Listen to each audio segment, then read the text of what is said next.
Hola, avui el dia tornava a començar amb núvols baixos a molts punts del litoral català, com per exemple a Barcelona. De cara a la tarda, en canvi, aquests núvols baixos s'han anat desfent i han crescut nuvolades a punts de muntanya.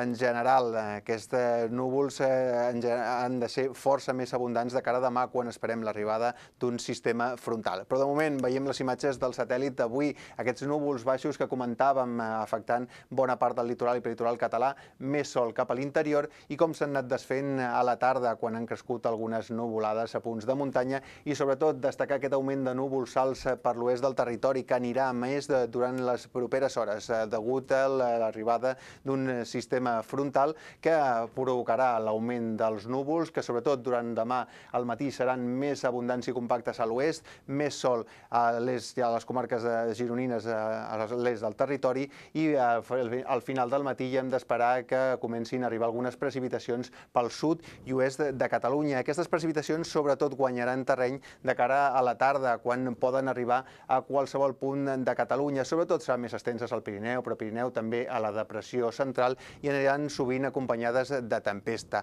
Localment fins i tot poden ser d'intensitat forta. Atenció, s'ha emès un avís per intensitat de pluja a les comarques marcades en groc. I de cara als propers dies, dissabte i diumenge amb sol al matí, amb nuvolades de tarda que sobretot dissabte poden descarregar alguns xàfec a punts del Pirineu i Prepirineu, i dilluns nou augment dels núvols que portarà precipitacions i una lleugera baixada de les temperatures.